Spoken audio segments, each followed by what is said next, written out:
Oke, baik. Mungkin langsung ke apa Tuh Bagus Mugi Nur Fadil akan menambahkan atau silakan santai saja Tuh Bagus. Assalamualaikum warahmatullahi wabarakatuh. Waalaikumsalam warahmatullahi wabarakatuh. Bismillahirrahmanirrahim. Alhamdulillahirabbil hamdan yu'afina wa yukafi mazidah. Allahumma sholli wa sallim wa barik ala sayyidina Muhammad wa ala alihi washabihi. Sedikit menambahkan dari uraian Kiai Iwan Usman kakanda kami, ini alhamdulillah sudah banyak mencerahkan bagi masyarakat Nusantara. Tapi sedikit saya tambahkan tentang kata-kata beliau tidak terkonfirmasi. Itu betul sekali tidak terkonfirmasi. Tapi terkadang bagi orang-orang yang masih berupaya ngeles, itu mereka berargumentasi sesuatu yang tidak tercatat belum tentu tidak ada. Nah, ini yang mau kami tambahkan lagi, ini maksudnya tidak terkonfirmasi ini tidak sekedar tidak terkonfirmasi, tapi merupakan kaidah sejarah yang ada suatu hal yang kontradiksi antara data yang di masa kemudian dengan data atau data sekunder dengan data primer di masa yang sejaman. Nah, dalam ilmu sejarah Pak Yusuf itu ada kaidah ilmiah, bila mana data sekunder di masa kemudian bertentangan atau kontradiksi atau tidak sesuai dengan data primer sejaman, nah maka yang salah adalah data sekunder itu. Jadi nggak mungkin data sekunder ini bisa dianggap benar, data primer bisa dianggap salah. Itu nggak mungkin, karena tercatat. Kecuali bila mana ada informasi sejarah yang dicatatnya baru di masa kemudian, di masa-masa yang sejamannya sama sekali belum ketemu pendataan tertulis. Nah, kalau hal seperti itu baru berlaku dalam prinsip ilmu sejarah itu argumentum excedentio. Untuk sementara itu bisa diterima dulu dan didiamkan dari penyangkalan sampai ketemu data sejaman untuk penyanggahnya. Nah, dalam kajian Kiai Madi Usman ini, kata-kata tidak terkonfirmasi itu memang kalimat yang lebih soft, tapi yang lebih secara kaidah ilmiah sejarah itu terbukti adanya kontradiksi. Karena dalam data Ba'alawi Yaman dengan kitab Al-Burqah tersebut itu kan baru ditulis abad 9 Hijriah, dan itu ditulisnya itu oleh Ali bin Abu Bakar As-Sakron. Nah, secara kaidah ilmiah ilmu sejarah, Kiai Imam itu sudah membandingkannya atau mengkorborasi data dengan data-data yang lebih tua dibandingkan itu, yakni data 4 sampai dengan 8 Hijriah. Nah, kalau data 4 sampai 8 Hijriah ini sama sekali belum ketemu yang data tertulis tentang masalah silsilah Ahmad bin Isa, mungkin dalam ilmu sejarah itu masih ada ruang untuk khususun dulu. Nah, permasalahannya ini sudah ketemu data-data tertulisnya abad 4 sampai dengan 8 Hijriah. Salah satunya kitab Sejaratun Barokah, di mana dalam kitab tersebut, dan ini juga termasuk dicatat oleh Imam Fahri Razi ini, kan berasal dilahirkan di Roi, Iran. Nah, di masa lalu itu kan Iran itu satu kawasan. Irak itu satu kawasan. Berarti ini juga sebagai suatu data dari negeri muasal. Karena kan para Ba'alawi ini kan mengklaim bahwasanya Ahmad bin Isa ini dari Irak, punya anak Ubaidillah, nanti di usia 22 tahun mereka sama-sama hijrah ke Yaman. Nah, berarti untuk mengkonfirmasinya, kita ngecek data yang lebih tua dan data dari negeri muasal. Nah, apabila kontradiksi, maka batillah data versi Yaman tersebut. Nah, setelah kita jadi nggak sekedar hanya masalah tidak terkonfirmasi saja. Artinya kalau tidak terkonfirmasi kan masih memberikan ruang, belum ketemu data seakan-akan. Jadi kalau belum ketemu data, seakan-akan masih bisa yang apa yang tidak ada, yang belum tercatat, belum tentu tidak ada. Nah, permasalahannya ini kita sudah mengkonfirmasi dengan data yang yang lebih tua maupun data negeri muasal ternyata kontradiksi. Nah, sehingga pasti batil. Karena dalam anak kuliah S1 sejarah belum lulus pun, itu sudah diajarkan. Kalau dalam data sekunder di masa kemudian bertentangan dengan data primer sejaman, maka pasti salahlah data sekunder tersebut. Gitu Pak Yusuf.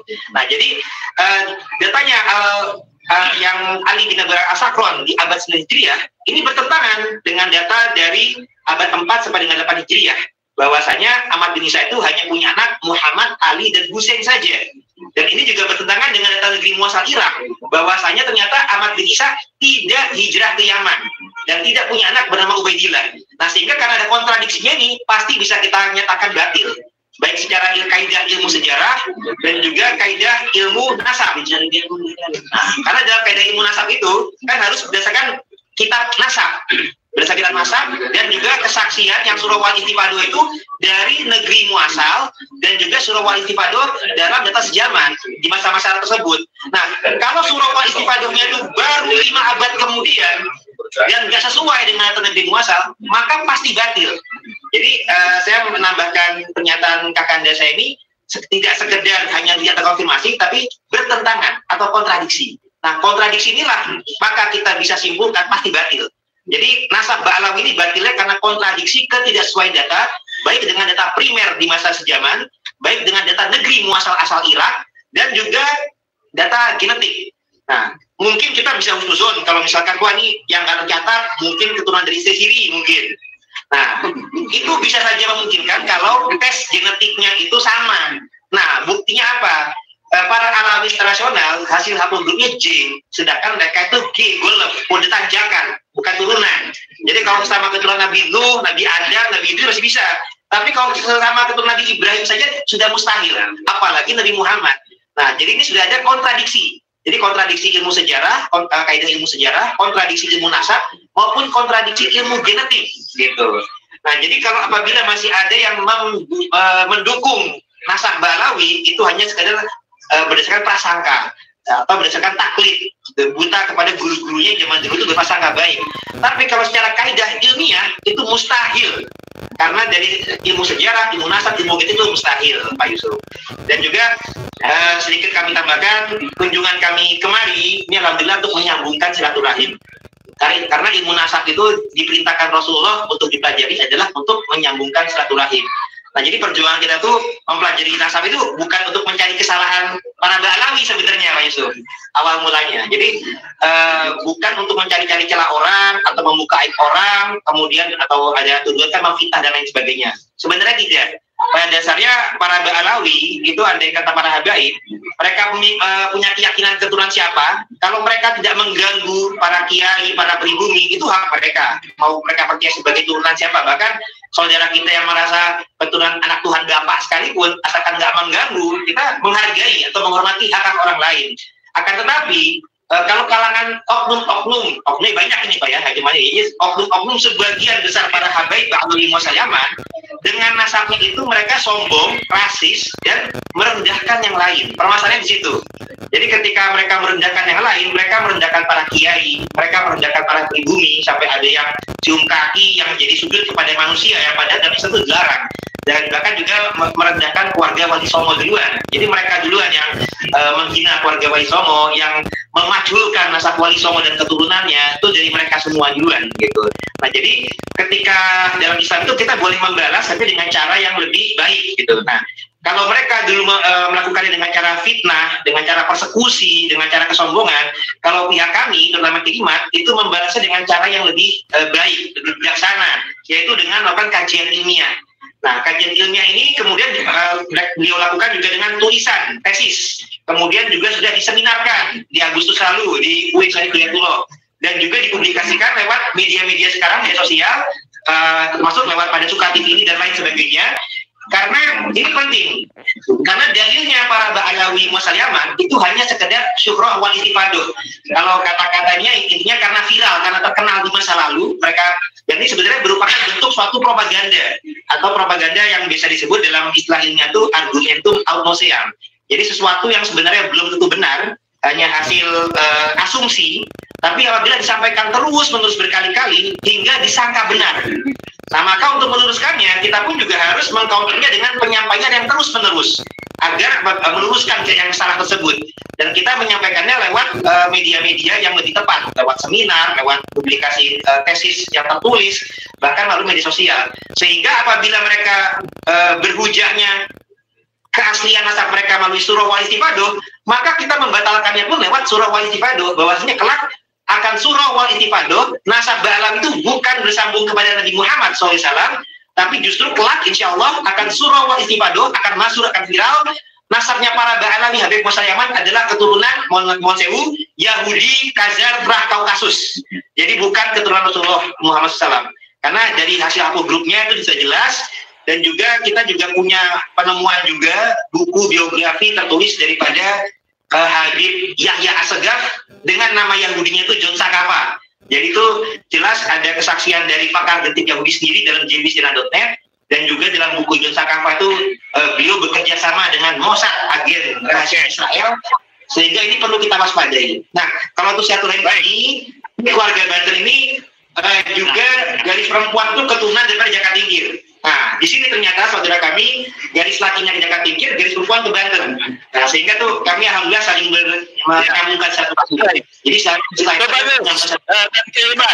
ini batil itu ada yang mempersoalkan. Batil itu maksudnya batal atau apa ini? Mungkin Kiai Ahmad perlu mengklarifikasi nih makna dari batil ini, karena menimbulkan sebuah persepsi lain.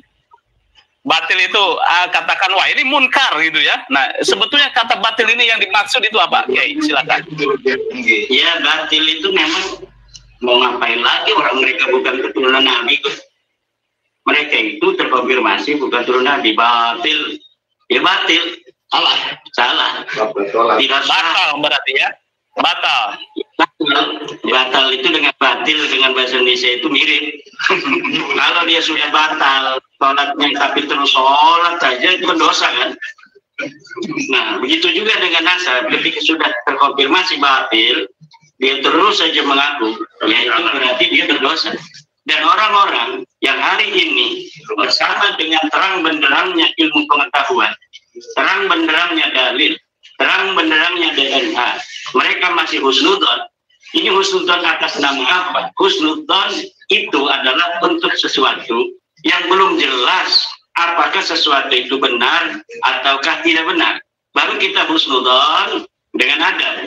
Tetapi untuk nasab balawi yang sudah terang benderang, seterang matahari di siang hari, bahwa mereka tidak mempunyai keterhubungan, ketersambungan nasab dengan baginda Nabi, kemudian di husnudzoni tersambung, ini kita zalim terhadap hak-haknya Nabi besar Muhammad Sallallahu Alaihi Wasallam, agar seluruh ahli bait dan keturunannya ini jangan sampai dimasuki oleh dukhala, oleh orang-orang yang menyusup di dalam keluarga sucinya baginda Nabi, walaupun hanya keturunannya hari ini.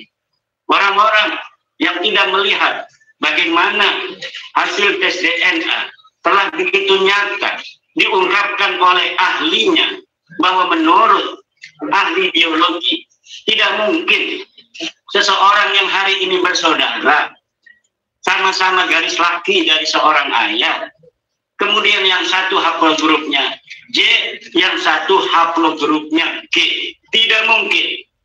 Dan sampai kepada baginda Nabi atau Sayyidina Ali, haplogrup ini belum ada perubahan. Sampai Nabi Ibrahim belum ada perubahan. Kalau orang yang mengaku turunan Nabi Ibrahimnya telah terkonfirmasi oleh para ahli bahwa haplogrupnya J1. Orang yang mengaku hari ini sebagai keturunan Nabi Ibrahim, baik dari jalur Cohen maupun dari jalur Ismail, Nabi Muhammad SAW, Sayyidina Ali, Sayyidina Hasan Hussein hari ini, itu semuanya harus J1. Tidak boleh ada yang berbeda dengan itu. Ini katanya bagaimana ini tes DNA ini kan belum lengkap. Tes DNA masih ada kemungkinan disempurnakan pada masa-masa yang akan datang. Betul. DNA apapun ilmu pengetahuan setiap masa pasti itu ada penyempurnaan. Tetapi untuk kasus Balawi ini nggak bisa. Mungkin ada penyempurnaan keakuratan. Misalnya karena keturunan Nabi Ibrahim yang ada sekarang ini dari marga atau dari keturunan Cohen, dari keturunan Ismail telah terdeteksi bahwa J1 mungkin hanya kode-kode tertentu, bisa jadi satu ayat ke bawah atau satu ayat ke atas yang berbeda untuk menentukan Ibrahim. Tetapi masih J1. Tetapi untuk Balawi ini nggak mungkin karena pertemuan kakeknya itu 48.000 tahun yang lalu. Sedangkan Nabi Ibrahim itu dalam ilmu sejarah beliau dari hari ini baru sekitar 4.000 tahun yang lalu. Maka inilah kita memerlukan kebijaksanaan untuk semuanya. Baik untuk para mukibin memerlukan kebijaksanaan. bahwa ilmu pengetahuan tidak bisa dibodohi. Hari ini mungkin bisa mengelak dengan alasan-alasan tertentu karena terbatasnya orang-orang yang sudah tes DNA di Indonesia. Tetapi masa depan seperti di China, hari ini orang-orang Cina itu udah 50% udah tes DNA. Masa depan itu setahun 2 tahun lagi orang Indonesia pun kemungkinan besar sudah menggunakan tes DNA ini adalah untuk keperluan-keperluan kedokteran, keperluan-keperluan kependudukan, keperluan-keperluan lainnya secara sosial.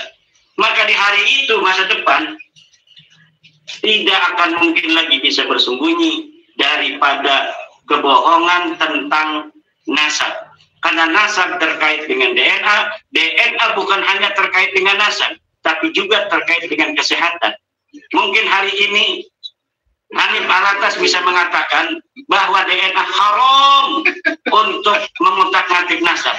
Perlu diketahui oleh Hanif Alatas, DNA bukan untuk mengutak-ngatik nasab. Tidak bisa DNA untuk mengutak-ngatik nasab, tetapi DNA untuk memvalidasi nasab. Nasab orang yang mengaku nasab tertentu itu bisa divalidasi oleh tes DNA. Seorang yang mengaku keturunan Mbah Hashim Asy'ari itu bisa dites DNA. Allahu anhu, maka dia tertolak sebagai keturunan daripada Mbah Hashim Asy'ari.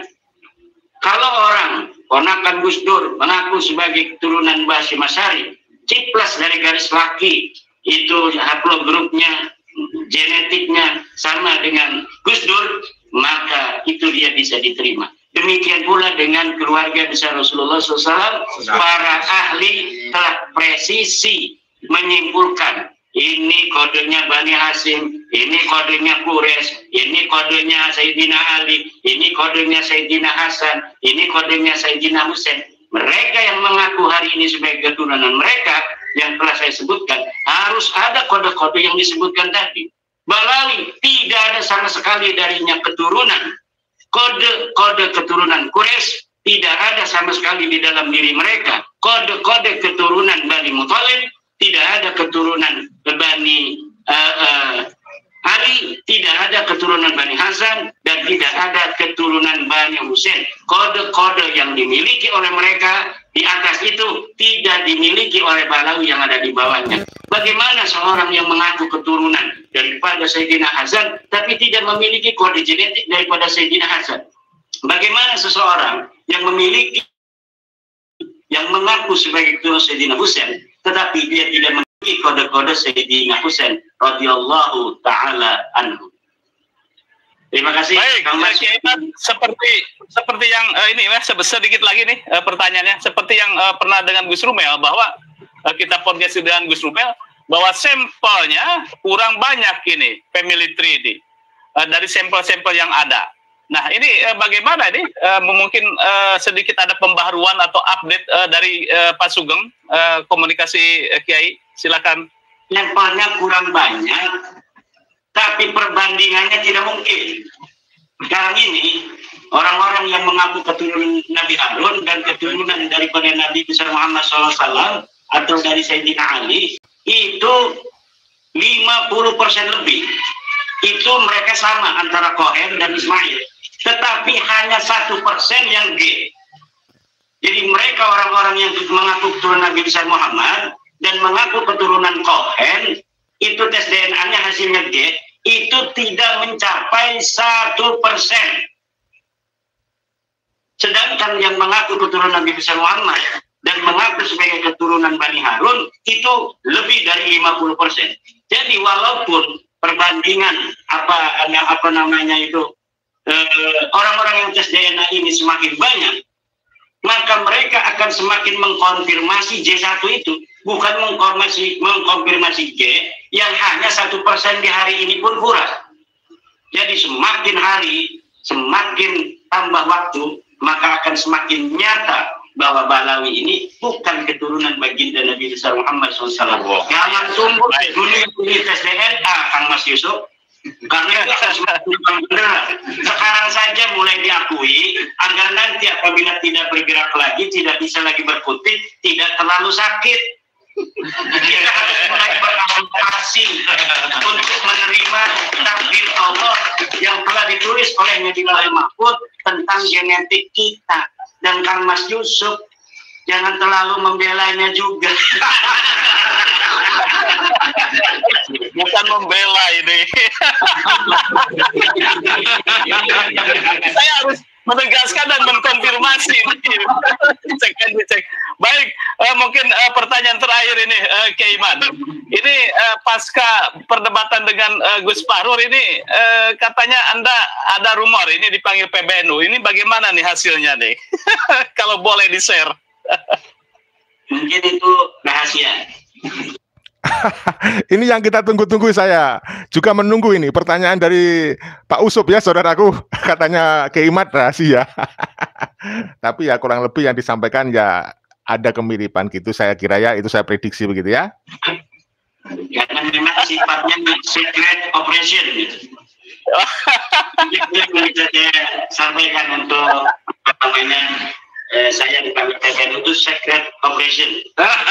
Oke. Baik, saya kembali lagi ke Ubed. Mungkin ada penutup. Masuk Gimana? mau sebentar bisa? Oh, silakan. Iya. Terus nun sewu tuyuan tanggap. Saya minta tolong. Boleh, silakan. Warahmatullahi wabarakatuh. Hamdan wa syukran lillah nahmaduhu wa nasta'in wa nastaghfiruh wa nastaghfiruh min sayyiati a'malina. Asyhadu an la ilaha illallah wa asyhadu anna Muhammadar Rasulullah. Allahumma shalli ala sayyidina Muhammad wa ala ali sayyidina Muhammad. Saya Abdul Mu'id dari keluarga Tuyuan Lasem Rembang. Sangat berterima kasih atas kehadiran Kang Mas kita Kiai Haji Imaduddin dari Banten bersama dengan Tubagus Moki Nur Fadil, yang kami sudah dengar bahwa beliau adalah dua orang pemberani ya, dari negeri Banten. Nah, kita ini Nun Sewu dari Buyut Putri adalah cucu dari Tubagus Soleh Panoan. Itu yang merawat makam di sana adalah kebetulan dimulai dari zaman kakek saya, yang bisa ditanyakan nanti sama kunjannya Mbah Kiai Mansur.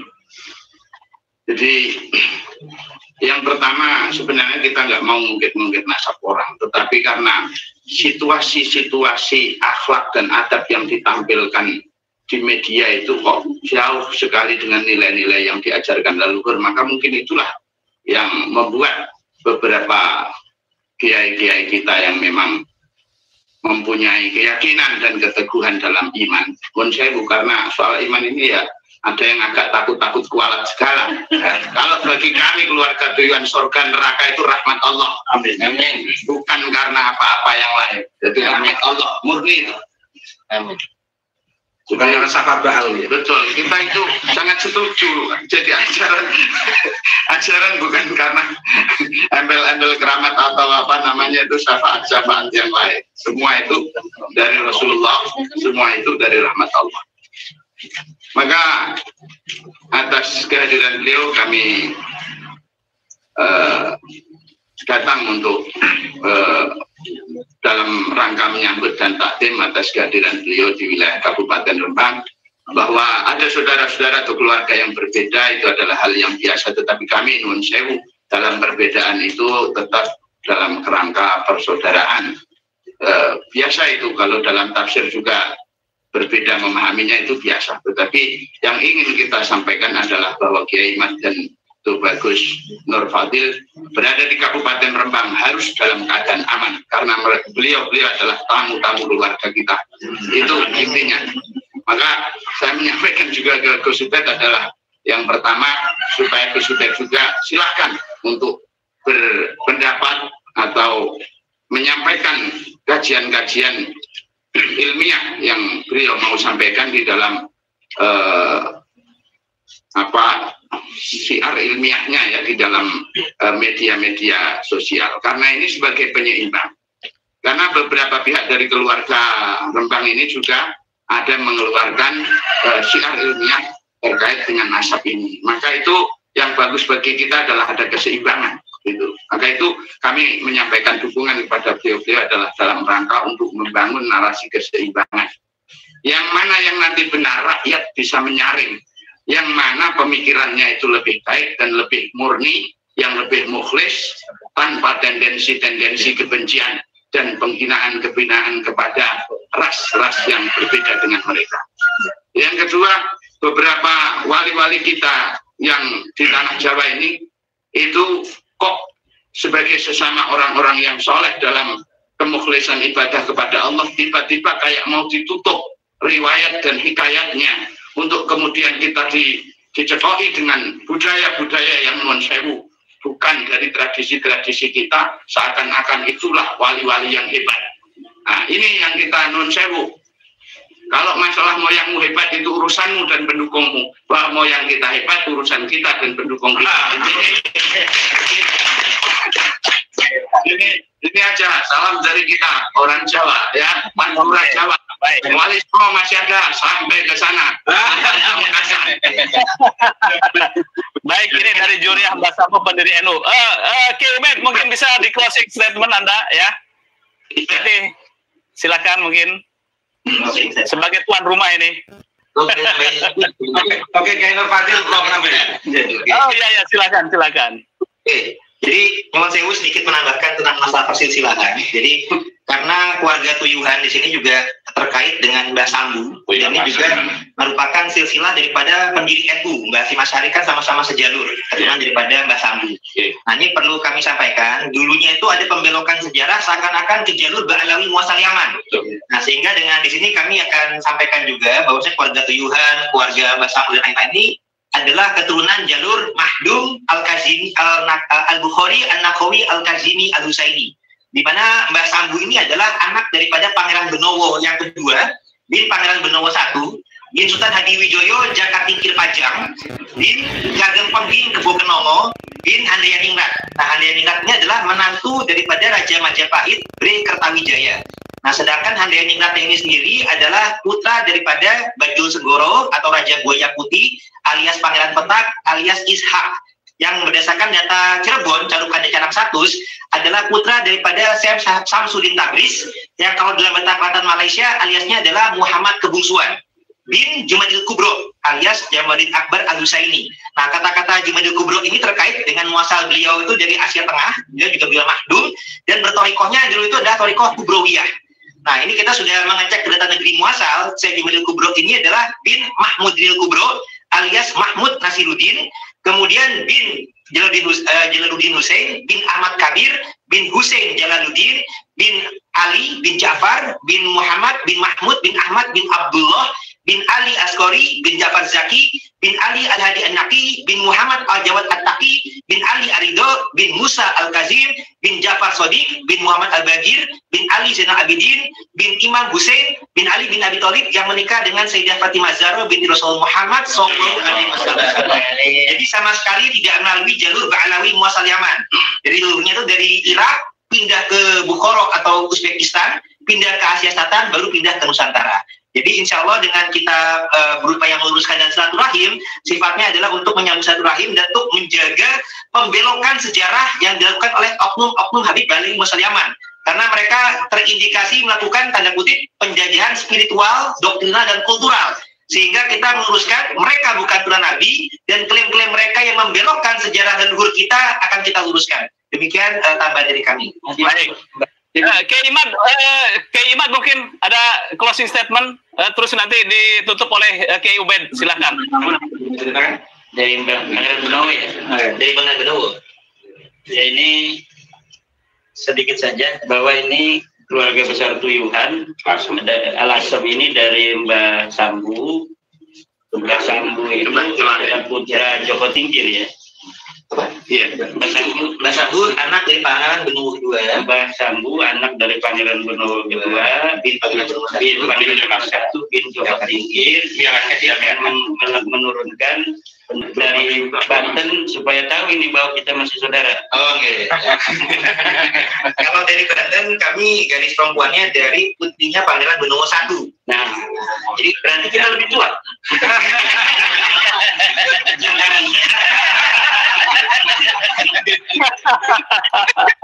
Jadi Banten ada 2 jalur. Pangeran Benowo I itu punya beberapa putri. Putri yang ada Ratu Mas Hartati atau Nyai Gede Wonogiri itu menikah dengan Sultan Banten yang ketiga, Muhammad Nasruddin, dan berputra Sultan Banten keempat, Sultan Abdul Mafakir Mahmud Abdul Qadir. Jadi mulai dari Sultan Banten keempat hingga ke bawah itu ada garis perempuan kepada Pangeran Benowo dan Jaka Tingkir. Dan ini bersepupu dengan Sunan Agung Mataram, karena Pangeran Benowo I itu juga memiliki putri yang bernama Diah Banowati yang menikah dengan Raja Mataram kedua Panembahan Nekrawati dan berputra Sultan Agung Mataram. Jadi Sultan Agung Mataram itu raja ketiga Mataram itu masih sepupu dengan raja keempat Banten. Jadi baik Banten, Mataram maupun keluarga lain itu sama-sama keturunan Jaka Tingkir. Bedanya kalau kami garis perempuannya, beliau garis lakinya. Nah kalau di Solo juga menurun kepada Ronggo Warsito, itu juga dengan garis laki ke Jaka Tingkir. Nah jadi siswa ini kita kumpulkan dengan besar data dari Jogja, data Banten, data Tuyuan. Itu kami kolaborasi dan kami kolaborasikan, termasuk data Cirebon juga. Nah, kalau untuk Jaka Tingkirnya sendiri, bapaknya Pangeran Benowo, itu juga memiliki beberapa putri. Putrinya itu ada yang menikah dengan Raja Cirebon, Panembahan Ratu. Jadi kalau Panembahan Ratu Cirebon itu nyambungnya tidak melalui Pangeran Benowo, tapi langsung melalui putrinya Jaka Tingkir. Nah, putri lain Jaka Tingkir yang bernama Ratu Jepara itu juga menikah dengan Pangeran Wiraraja Banten, bin Pangeran Sunyararas, bin Monas bin Banten. Nah, ini menurunnya nanti ke Senawawi. Jadi keluarga Banten yang Senawi juga bersambung ke Jaka Tingkir juga. Jadi ada berbagai punya cabang, ada yang melalui Pangeran Benowo, ada yang melalui Jaka Tingkir. Nah jadi alhamdulillah kita semua terdata. Ini bukti bahwasanya bangsa Nusantara ini juga punya data. Jadi nggak bisa sembarangan para Mbak Alawi Muasal Yamanto membelok-belokkan sejarah, nggak bisa. Jadi jangan disangka kita nggak punya data sehingga mereka bisa membelokkan ke Bidi Yahya lah, ke Basyeban lah, dan lain-lain lah. Itu mustahil, kita tidak akan menolak karena kita memiliki data yang terjaga dan tersaling terkonfirmasi antar berbagai kerajaan Nusantara, baik Cirebon, Banten, Jogja, Solo, dan kita juga sudah di zaman sekarang ini bisa mengkonfirmasi ke negeri muasalnya. Jadi para wali Nusantara ini ada 2 negeri muasal, ada yang berasal dari Maroko atau mana Maghribi, contohnya seperti Jaka Tarub tadi juga kan itu mana Maghribi, dan juga Sunan Giri San Kudus, dan juga ada yang berasal dari jalur Mahdum, Al-Bukhari, An-Naqawi, Al-Kazimi, Al-Husaini, dari Asia Tengah dan Asia Selatan, Uzbekistan. Nah, jadi sekarang ini sudah alhamdulillah Allah sudah memberikan petunjuk, sudah terkuat. Jadi kita menolak apabila ada pembelokan sejarah silsilah ke jalur Habib Ba'alawi Muasal Yaman yang tidak terkonfirmasi dan kontradiktif. Saudara Muhammad. Ya. Silakan Kewet. Yang Basim ke Abdul Halim ke. Ada apa lagi nih? Informasi lagi. Gimana? Mau menyampaikan silsilah Basim Asari ke Abdul Halim. Oh, silakan. Iya, penting ini. Silakan. Monggo. Jadi yang kita pahami dari keluarga Tuyuan adalah intinya Mbah Kiai Hasyim Asy'ari naiknya sambungan nasab adalah ke Kiai Abdul Halim yang adalah juga Kiai Abdul Hatim atau ada juga Abdul Alim di dalam silsilah Tuyuan.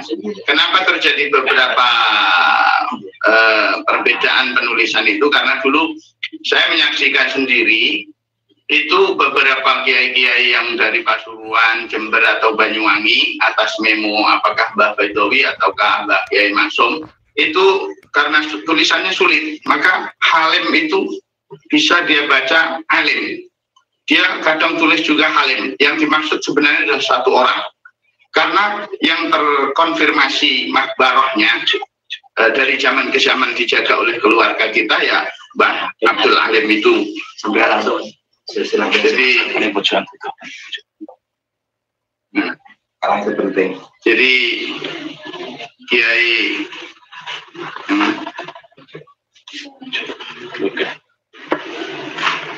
yang begitu susah baca. Kiai Hasan bin Halimah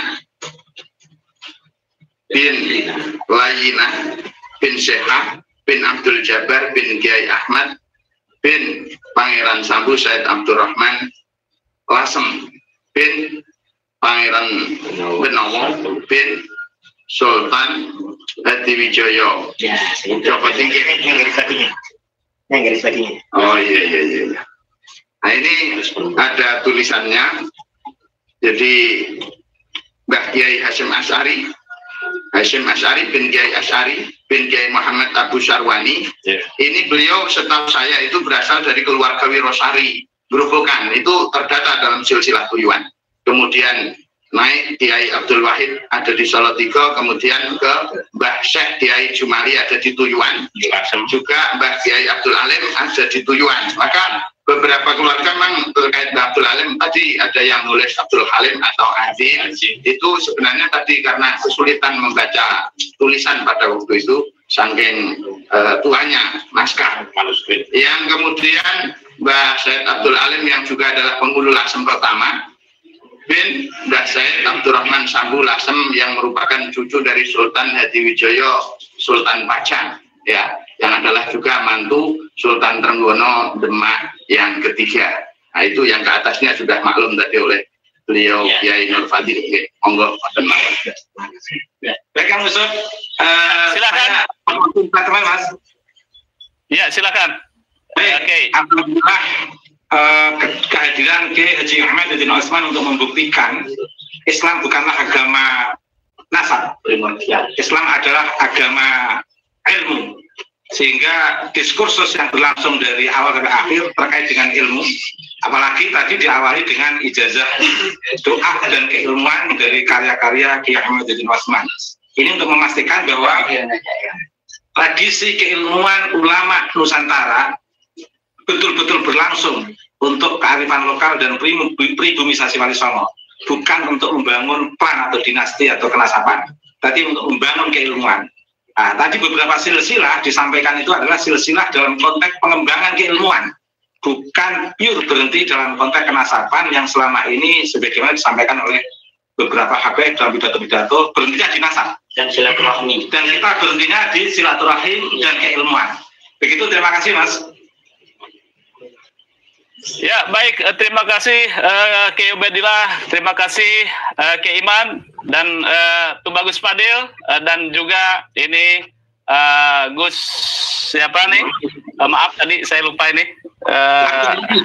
Abdul Mu'in. Iya, ini beliau cucu pendiri NU ya dari Mbah Sambo. Dan terima kasih juga kepada para netizen. Ini pro kontranya hal yang biasa, tetapi saya selalu mencatat bahwa nasab dari Kiai Iman bukan bertujuan untuk membuat sebuah polemik, tetapi diskursus nasab adalah mencari sebuah kebenaran. Terima kasih. Jangan lupa like, share, subscribe pada Suara TV. Wassalamualaikum warahmatullahi wabarakatuh.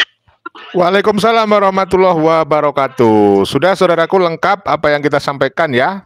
Itu tadi kalian juga sudah tahu jawabannya. Saya tidak bisa membaca semua komentar-komentar Anda. Saya baca beberapa yang terbaru saja ya. Baik, ini dari Kartini, terima kasih. Semangat Kiai Imaduddin, Kulo nyimak, terima kasih ya.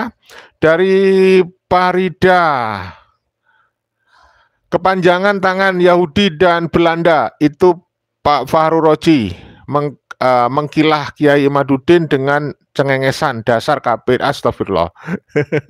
Dari Slamet Rianto, saatnya yang palsu harus dimusnahkan. Dari Yaf ya, Purbalingga ikut nyimak. Kemudian yang terbaru dari Kosong, jujur enak disebutkan pelaksanaan nihil apalagi tingkatkan akhlak. Tidak ada yang tulus sekali, sedikit sekali yang paham tentang akhlak ya. Singo Duongso, terima kasih. Kalau masih ngengkel, kurang aja perangai. Dari Mardani Said ya, para muhibin KB pada kepanasan, jelas saudara ya. Dari Garuda Sakti boikot KB Balawi. Dari Bajak Sayur terima kasih. Khususan itu mulia kalau hanya untuk pribadi, tapi kalau untuk kemaslahatan orang banyak belum tentu bijak. Oke saudara, itu aja yang kita sampaikan. Mohon maaf tidak semua komentar bisa saya baca. Nanti malam kalau ada waktu kita live lagi di channel Tanda Kejadian ya. Ini di channel Newsclan Official. Mohon untuk subscribe, like, dan tanda lonceng bagi yang belum melakukan untuk membantu keberlangsungan channel kita, kebertahanan channel kita. Ya, saya sampaikan terima kasih semuanya yang sudah subscribe, like, dan tanda lonceng, dan terus mengikuti channel kita dengan segala kekurangannya ya. Salam Pancasila Jaya, kita jaga persatuan, kita jaga persaudaraan, kita saling mencintai, tidak membenci ya. Kita upayakan agar bangsa ini tetap damai, jaya, dan sentosa. Salam Pancasila Jaya, salam NKRI harga mati, salam Undang-Undang Dasar 1945, salam Bhinneka Tunggal Ika. Wassalamualaikum warahmatullahi wabarakatuh. Merdeka!